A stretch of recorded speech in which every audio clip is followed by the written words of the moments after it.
screw up last week when you said that Kawhi wasn't a number one? No, I was speaking truth. And I stand by that. Who's truth? Kawhi Leonard is not a number one. Now, number one scorer? Oh, certainly. He's an incredible. On the court, talent-wise, he can be your best talent. But, Doug, you know basketball. Number one encompasses a lot of things. Leadership in the locker room. Speaking up in the huddle. Being a leader on the court. Yes, it does. Doesn't. Who was the heart and soul of the Toronto Raptors when they won the championship a couple years ago? Lowry. Exactly. Who was the heart and soul of all those San Antonio Spurs teams when they ran with Popovich and smashed the Heat? I don't know. It was not Kawhi Leonard. Well, who was it? Was Tim Duncan? Tim Duncan. You go Manu Ginobili, Tony Parker. How do you know? How do you know? You go the triumvirate. They were there 15 years. Okay. They're the ones who spoke to the. Okay, part of the job. Do you know? Okay, part of the job as a number one is to speak to the media through the highs and lows. You're just making it out of no. That's leadership. You know leadership, Doug. Again, who the leader is does not make you the number one, the best player. You know on the what? court. Okay, fine. Guess what? When the team suffers a bad loss, a terrible loss, who has to go face the music? Not the fifth stringer. Not the sixth leading scorer, the leader of the team, Tim Duncan. He spoke to the media. He spoke to me when they were down 2-0 to the Dallas Mavericks. They went and spoke to the media. They didn't freak out. They came back and they won the series. Like, well, I don't really understand. Timeout. Because he's not. No. You went. I'm not done. I'm not done. When they lose the rebound to Chris Bosh and he kicks it out to Ray Allen, and the Spurs lose an absolute heartbreaker. Sure. Who's meeting the media? The leader of the team, Tim Duncan, or the former Finals MVP, Tony Parker, or Manu Ginobili. Those are leaders. They're not afraid of the media. When Kawhi was ducking the media in San Antonio when he was injured, who came out and was like, this guy's practicing with us. He seems fine. Tony Parker. Manu Ginobili, leaders. Kawhi Leonard has never been, and that's what I mean when I say number one, a leader, a guy who's in the huddle going to say, guys, get your act together. Shut up and listen. You do this. That's never been in his DNA, and maybe that's fine, but to me, that is a number one. That's why the Clippers had to go out and get 36-year-old, or maybe 37, Rajon Rondo for the playoff run, because they were getting killed in crunch time minutes. All the numbers said the Clippers were bad. How'd that work out for him? Well, Rondo wasn't the leader, and guess what? Oh, they gagged against the Suns. Now Kawhi was hurt. What do you mean they gagged against the Suns? Stop talking. They for lost 1 second. Against the Suns. Stop. Yes, they didn't have their best player. So what? They were still in the series with Reggie Jackson dominating. Jason. Listen, I gotta stop you. What? You got to stop. You got to take a breath. Okay. What did I say that's not factual, Doug? Because the opinion doesn't line up. You say gagged away a series against the Suns. They scored, 77 points in the most important game? They gagged that game away in the fourth quarter. Jason, who was a better team? Who had a better roster? One team was healthy. One team didn't have their best player. Okay. I'll give you that. You take the best player off of any of these teams. They don't win a championship. That's the way it works. Okay? You don't like his leadership? Fine. No, there is no Hold leadership. On! There's I'm no not done leadership. Talking. It's not I don't like it. There's no leadership. Jason, I'm not done. Okay, go for it. Jason, they couldn't win in Toronto. They couldn't win. Now, were they helped out by all the injuries in Golden State? Of course they were hurt. Of course that helped them. But they couldn't win. He gets there. They win. Okay? He goes to the Clippers. They can't get out of the second round of the playoffs. Okay? They have a bunch of chemistry issues in the first year. They change coaches. They get down 2-0. Everybody, myself included, freaks out and thought, oh my God, are they going to lose to the Dallas Mavericks? And you know what they did? They nutted up and they beat them. And then they go and beat the number one seed in Utah. Again, heavy favorites. Hold on. After falling behind 2-0. Okay? Now, he may not be the verbal leader that you and I want him to be and be in front of the camera. Okay? He's better. It's not what he wasn't raised as a superstar. It's not who he is. Okay? But that doesn't matter. Oh, really? No. That doesn't matter in sports, being a leader. No. Oh, really? So no, 3-1 lead against the Nuggets, but they don't have a leader? It doesn't matter? I love this. I just love this. Why do I do this? I don't know why I do this to myself. I don't didn't either. say being a leader doesn't matter. Okay? Being out in front of the camera and answering eloquently and hopping on radio shows, I'm not done. That doesn't matter a basketball team. Okay? And I understand that in your world, okay, of covering basketball, you think it does. It doesn't. It really doesn't. It's how you construct the team. And yet, could he be a better? And again, I don't know who you talked to, but I actually talked to guys with the Clippers, and they're like, actually, when he got hurt, he was great. Okay, he was in Paul George's ear. Okay, he was helping them in the locker room. People were like, well, he's not sitting with the team. I've torn my ACL. You don't want to sit around a bunch of dudes who are jumping around, because you know what? You tweak your knee, and it feels like you're brought to your knees. Okay, you got a lot of people talking about stuff that they don't know anything about. The guy, hold on, the guy took over. The guy took over the Dallas Mavericks series and kicked their ass, and then he did it again against the Utah Jazz. Okay, he took the Clippers to heights they hadn't been before, and if he's healthy, they probably beat the Suns. But he wasn't healthy, so you're holding it against the Clippers that they lose to the Suns without their best player. But then you're blaming Kawhi Leonard's leadership when he's not actually healthy. You're making it impossible just to try and help your argument, which is insane. Okay, he's in the conversation of the best player in the NBA. Yes, that's true. One of the 2 or 3. Okay, so what are you talking about? He's not a number 1. But because he's not the leader that you say he is, Doug. How are you a leader when you're up 3-1 on the Denver Nuggets in the bubble, and you're leading at halftime of games 5, 6, and 7, and you choke in the second half of all those games? Okay, How are you a leader? Where is the leadership? So the Golden State Warriors were up 3-1 to the Cleveland Cavaliers. Yep. Okay. Who's the leader? Who's the leader in your mind of the Golden State Warriors? They choked in that game. Who's the number 1? I would say it was. I mean, Draymond is probably the alpha in the locker room. A lot of people say that, and they were really missing him during the suspension. But there's no way around it. The Warriors choked in that series against the greatest player of all time, LeBron James. Yes, they choked against LeBron. Okay, your Clippers choked against Jokic and Murray. Why are you yelling at me? I don't understand what you're yelling at me about. I apologize for yelling. Jokic and Murray. You're trying to argue Kawhi's a leader, and there is a mountain of evidence that says he is not, dating back to San Antonio when the own players in his locker room say he didn't want to go.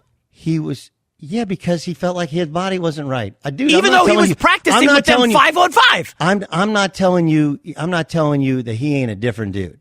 Okay, but at the time, I think he was like 24, 25 years old. He'd been the MVP of the NBA Finals. Yes. Okay, he is a different sort of dude. Just like Tim Duncan's a different sort of dude. He's not. Those guys aren't the kind of guys that maybe you think they should be in terms. There's all different kinds of leadership. And by the way, your best player does not have to be your vocal leader. You have to find the right mix. That's what happened in Toronto, right? They had Kyle Lowry. Yes. Kyle Lowry can do all those other things. Okay, they had that. And this year, they figured out a way to make it work with the Clippers. It was working. They probably win the NBA championship or lose to the Brooklyn Nets if the Brooklyn Nets are healthy. But again, you're holding injury against a guy who has performed at the highest level of a sport over consecutive. It's not like he's a one time he had an NBA Finals MVP. That's not the way it works. Okay, when he's been in the playoffs, he's been fantastic. Yes, they fell apart in the bubble. They fell apart in the bubble for a myriad of reasons. Okay, many of which that either you're not aware of or you're simply not saying, right? Lou Williams goes and gets wings and then gets put on the COVID suspension list. None of those guys want to be there. Montrezl Harrell is a nightmare. Everybody he ruined the Clippers. He ruined the Lakers. Okay? Montrezl Harrell ruined the Lakers? Stop, Doug. You're losing your mind. Two things can be true. Yes, Kawhi Leonard is a top 5 player in the league, perennial MVP candidate, probably the best two-way player, but he's not a number 1 on a championship team. He wasn't in San Antonio. He was not in Toronto. You even admitted. What are you even talking about? He was the Finals MVP. But that doesn't necessarily. That means you're the best player, not the number 1. The number 1 is the leader. You're just making up a term, number 1, that no one else in the history of sports uses. How many number 1s are there in the NBA? Leaders, true leaders. Like anybody can recruit. Hey, come play with me. Come play with me. Like Kyle Lowry, you just said, was the heart and soul of the locker room in Toronto. You go up and down the list. Damian Lillard, heart and soul in Portland. Speaks up, challenges the media when he has to, not afraid of anything. Is Kawhi Leonard that guy? Is he a leader? Is he the heart and soul of any locker room that he's been in the NBA? How did they get Paul Wait, George? just answer that. Is he the heart and soul of the locker room? I'm going to prove my answer before I answer. The answer is yes. Going to prove, like the whole heart and soul thing was Pat Beverley. Here's the thing about Pat Beverley. He can't play at that level. He can't play. They couldn't beat the Utah Jazz or the Dallas Mavericks with Pat Beverley on the floor. So they took him off the floor. Right? It didn't matter. All the chatting, all the first team, all defense, all the Steph Curry's got last 5 years. Can't play. This dude can play. He has a different way of doing what you think he should do. You think he can't recruit? I don't How the hell you think they got Paul George? How did they get Paul George? I didn't say he couldn't recruit. I said he can recruit. He got Paul George. So is that leadership? Well, that is part of leadership. Guarding the other team's best player and being a great two-way player. Is that leadership? No, that's not leadership. That's basketball.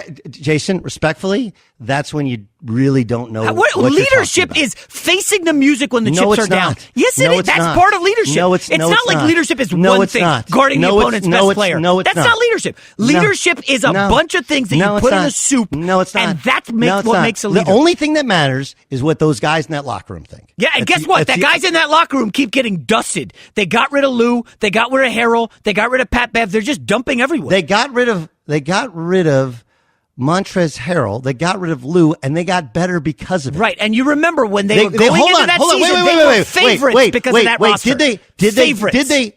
And he got hurt. No. They lost to Denver when he was not hurt. Did they get better or worse getting rid of Montrezl Harrell and Lou Williams? I don't see how they could get better. Did they get better or worse? How did they get better? They went to the conference finals without him. Well, everybody in the West got hurt, so yeah, they did get to the conference finals. Did they? Not the teams they played against didn't have injuries. Oh, Mike Conley did not have any injuries? Donovan Mitchell did not have any injuries? Didn't help him. Did you watch the Western Conference semifinals? Did they get better or did they get worse without Montrezl Harrell, without Lou Williams? I don't think they got better. Did they get better or they get worse? They did not get better. Did they get better or they get worse? They did not get better. Okay. You listen, it's okay. It's okay. It's a strong argument. It's not a good argument you're making. It's an accurate, factual. And you're like, he's not a number it's one. An argument this is not wide rooted receivers. in fact. This is not quarterbacks. The only thing that matters is the guys in that locker. Doug, you watched the Tampa Bay Buccaneers before Tom Brady got there. Jameis Winston was their leader. He's not a quarterback. He's not a quarterback. Okay. He's not a quarterback. It is a different sport. Yards. He was never the leader in the locker room, and he couldn't make the smart plays. Tom Brady comes into a franchise that hadn't won jack squat in a decade. They had no leadership. Tom Brady assumes leadership, okay? Takes control of the team, and they win the Super Bowl. Jason, LeBron James, everywhere he goes, wins championships. He is a leader. Did they win the championship this year? Well, Anthony Davis got hurt. They won the year before. Wait, what happened? They won the year before. Somebody got hurt, right? Oh, somebody got hurt. Oh, okay. Injuries that happen. limited them. LeBron goes to Cleveland championship, Miami championship, when your best LA player championship. When your best player gets hurt and you're in the conference finals, it's probably going to limit your upside. Is that fair? That's fair. Right? But you still have refused to go back to what happened against Denver. Or we can just blame Montrezl Harrell and Doc Rivers and Lou Williams. It's funny. The blame never falls on Kawhi. And I know it sounds like I'm being critical, but I'm not. He's a great player. Kawhi Leonard is outstanding. He is arguably the best two-way player in the league. But from my perspective, he cannot be your number one. You need a leader on the team. I frankly don't know who the leader is next year. I mean, they got Eric Bledsoe. Maybe he's the guy with Kawhi out. But I don't see it, and I don't see them winning a championship with Kawhi Leonard as their number one. I just don't see it, Doug. Okay. They need a leader. They go out and got Rondo. He's got 2 championships. And you admitted he was never the leader on either team. He's a great player. It all depends on what you're talking about with leadership. You have, look, here's the structure of teams. Let me get you the definition. Okay? The structure of teams is all about, you got to find out who's your best player and how do we put guys around him. How do we find kind of the best kind of mix around him, if you will. Okay, Kawhi Leonard is a great, not good basketball player. Amazing. He will guard the best player. He will take the big shot. He's had to become a better passer, something that he doesn't naturally do. Right? He grew up as a post player. He's not naturally somebody who loves being in front of the media, but that is not leadership. Okay, that's leadership from Jason McIntyre. Leadership is can you get those guys to follow you? Can you get those guys to accept their role? Okay. And that comes down to finding the right mix between coach and players among themselves. And the Clippers were playing fantastic basketball. When everybody else was freaking out and they were down 2-0, they didn't. Okay. And then and what they did and how, and I love Luka Doncic. Love him. Okay. Okay. But they embarrassed Luka in that he can't guard the other end. He has to do it himself. He can't make plays. He struggles to make him. He had 30. He averaged 35, 10, and 7. Yes, he's an amazing. He put up player. Kevin Durant numbers against the Bucks. They embarrassed Luka. You have to be able to raise the level of everybody else around you. Okay, that's what you have to do. That's what the true great ones do. They make everybody else better. And I think Luka is great. But whatever happened between him and Porzingis, They're going to shuffle out guys. He's going to have to find a way to get somebody else to bring somebody else up to his level, or he'll forever be. You love talking about injuries. Porzingis is a great guy to bring up because he can't stay healthy. But, Doug, I did look up the word leadership. The action of leading a group of people or an organization. Is Kawhi Leonard the face of the Clippers? Yes.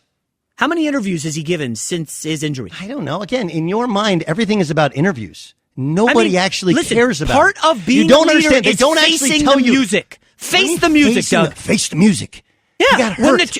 Anybody can be a leader when things are going great and swimming and winning championships. Anybody can get a microphone then. Face what music, when you Jason? are losing and not holding up your end of the bargain and not advancing the way you should. The Clippers were the favorites, by the way, 2 years ago when they choked against the Nuggets, something you keep dodging, by the way. Oh, they were down 2-0 to the Mavericks. Doug, they were favored the entire series going in. Heavy favorites. They were major favorites against Denver and choked. Okay, so if the guy has a reputation, just explain the Denver loss. Explain it to me, please. I need to hear that. Okay. In the bubble, Clippers didn't want to be there. Okay? And frankly, Lakers didn't really want to be there. And what really happened was the Lakers were in bad mental shape. And then the Kenosha thing happened where they missed 2 games and they had a chance to kind of recoup and regenerate. And if you remember the draw that they got Houston who couldn't beat them. During the process of that time, they kind of survived while the Clippers fell apart. They fell apart because Lou didn't want to be there. It caused a lot of internal strife with the team. They had 3 or 4 guys. Montrez showed up late. Guys just didn't want to be there. They didn't want to be in the bubble. That was at the beginning. The existence, it didn't go away. They were up 3-1 on Denver and led at halftime of game 5, 6, and 7. Look, dude, it happens. It happens. That's what happens in sport. It's called sports. You can't necessarily plan for it. You can't prepare for it. Comebacks do happen. I mean, Jamal Murray was out of his mind good. He was incredible. He was amazing. Jokic was amazing. Okay, as let me well. can I call time out? You mentioned the Lakers didn't want to be there. So they get beat. Okay. And the Lakers, who didn't want to be there now, are like, dude, there's nobody they didn't match up well with the Clippers that year. There's nobody who can beat us. And by the way, that next series, the Lakers families arrived. It helped kind of re-energize them. Like, all right, we're a little bit better state. And they didn't actually have to play the Bucks. They end up getting the Heat in the finals. And by then you get to where all you got to do is win 8 games. It became winning time. LeBron was really good. Anthony Davis was incredible. They were the best defensive team, and they won in the bubble. It happens.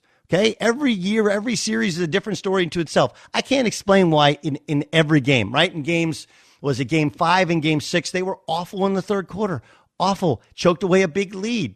Okay? And then by game 7, it was over before they ever played the game because mentally having given away those previous 2 games. I believe game 5 was actually, if I remember, a very, very winnable game for them. Okay. And then game 6, the same thing happens. And here we go again. Like that happens in sports. But Kawhi Leonard has enough equity in the sport of basketball, not just from this year, but from the Toronto year, from the Spurs year, okay? He may not be the easiest to deal with injuries. You never know what the story you're getting. Is he hurt? He's not hurt. Why is he pushing back against whatever? But the dude plays both ends of the floor. He rebounds, he defends, he scores. He's a clutch scorer. He's become a very good three-point shooter. He's a go-to, can get his own bucket. He's become a better passer. Like, just because he's not loquacious and funny and grab the microphone and crack jokes and make you laugh, awesome. Kareem wasn't that way either. Okay, Kareem Abdul-Jabbar is the hold on. I know we got a break. I got a is the greatest. Kareem Abdul-Jabbar is the greatest scorer in the history of the NBA. Not great in front of a microphone, not really comfortable. Kevin Durant, you know, he goes off on these Twitter things and fights and sometimes he's comfortable in front of microphones. It's the huddles, Kevin Durant is the locker room. Kevin Durant is the best player in the sport. He is an alpha, a number 1, and so too is Kawhi Leonard. And anyone who argues otherwise and makes up some mystical, he's not a number 1 because he doesn't answer the music. I have a retort to that you're going to love. Jason, let me give you some real life. This is really how it actually happens and works. Okay. So, my junior year in college at Oklahoma State, we were a preseason top 10 team. And our best player was a guy by the name of Adrian Peterson, not the running back Adrian Peterson. This is the combo. He's a wing from North Little Rock, Arkansas. He lives in Fort Worth now. He's the 3rd all-time leading scorer in school history. He's an incredible guy. And Pete, as he's known, wasn't a rah-rah verbal leader. Like, that was me. That was what I did. I'd crack jokes for the game. I'd be the whipping boy for coaches. Like, I was kind of that sort of conduit. And it worked. And the point is that every personality is different. Not every guy is LeBron. LeBron was raised in the spotlight. He's always been incredible in front of a microphone. 2003, I got a chance it was my first NBA draft I ever covered for ESPN, and LeBron was far and away more polished than anybody else there. He just looked the part of a superstar. You know, Kawhi Leonard was the player of the year in the state of California, but he didn't make the McDonald's All-American team. Like, he's always kind of been a guy who flew under the radar. Then he's in San Antonio, where nobody really talks or says anything to the media. That's just the way they roll. So this idea that you don't think he's a number one is your term that you want to use because you don't feel like he's outspoken enough when he needs to be outspoken, from your perspective, that's fine. Wait. Okay, but he's proven through 3 different franchises that as the go-to guy, he can lift them to the highest of heights. No doubt. Okay, and for the Clippers, you can say whatever you want. I've lived here, with the exception of my time in Connecticut, my entire life. The Clippers were the laughingstock organization of all sports. Still are. Okay? No, they're not. Paper clips, baby. Paper clips. Doug, listen, you make a sound argument. I don't disagree with a lot of it. And again, maybe I'm not articulating leadership enough, but there have been multiple stories about Kawhi Leonard getting preferential treatment with the Clippers. As you said, they've been a laughingstock. They're desperate. Does LeBron timeout? get preferential Yes, he does. treatment? Yes, he does. No doubt. Does Stars Luka get preferential yes, treatment? Yes, they do. Wasn't there's a new book out about the Brooklyn Nets on how those 3 guys essentially run no doubt special about it. treatment, right? No doubt about it. Okay, so what's the special treatment that he gets? So Kawhi again lived in San Diego. I know he's moving up to LA. So according to multiple stories from The Athletic, there was a pregame routine where Kawhi wanted his special space for like 20 to 45 minutes. And ultimately, Clippers people started noticing that this was annoying staffers and players. Like, well, what are they going to do? It's Kawhi Leonard, right? He's undeniably the best player, so you give him what you want. But how do you build a strong culture and a rich team and all this that you need to win championships when one guy's getting special treatment? And guess what? That same guy, when things go south, ain't answering the questions. And, you want to ask what happened time out. In games 5, 6, and 7 against the Nuggets, when they absolutely choked like dogs in the second half after leading at halftime up 3-1, okay? Who was left to answer the questions? It wasn't Kawhi Leonard. They had to go ask the guys who, as you said, didn't want to be there, Montrez and Lou, and the team starts to fall apart. They're like, wait. They're like, wait a second. It was Doc Rivers. And ultimately, he was a scapegoat. It's always somebody else. And ultimately, the players are like, wait, I got to answer all these questions? This is what they're saying internally. Meanwhile, Kawhi Leonard's the one getting the special treatment, and then we bend over backwards for this guy, and then he ducks the media when things go south. Ultimately, Doug, it's tough to build a strong culture and a winning organization when your number one guy is not facing the music when the chips are down. I don't even know. I don't even know what facing the music. I don't know what interview you think he dodged. What time he wasn't. Like, you can go read every article written after games 5, 6, and 7. They're all the same. LeBron James loses in the NBA Finals. And he sits in the media. Hold on. He breaks out a brace on his wrist. He punched a clipboard. Giannis' leadership admitted when they lost. Giannis stands up, takes all the questions. He's the leader. He's the alpha.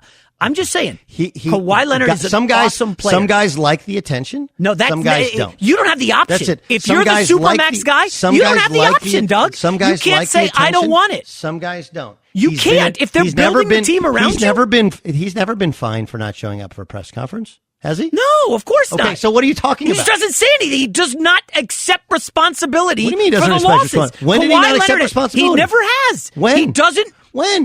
Look at his history. No. He never is the guy who's like, guys, he never stands up in the huddle and says, this has to be the way it goes. What are you talking about? You're saying something you don't actually know about. Have you been in the Clippers huddles? Wait, have you been in Clippers huddles? I don't want to reveal too much. I did have someone on the Clippers staff texting me, hey, you would come down too hard on Ty Lue. Okay, I live out here in L.A., Doug, just like you. Ty Lue's in the conversation of best coaches yes, in the NBA. I was wrong about Ty Lue. Okay, and you're wrong about Kawhi Leonard. Let's move on. I've never heard the same thing from anybody about Kawhi Leonard from internally at the Clippers. Nobody's ever challenged all my takes on the Clippers and Kawhi Leonard. Anyways. Well, obviously, you had Ben Simmons as a super hard worker and great guy, and that's not the MO around the league.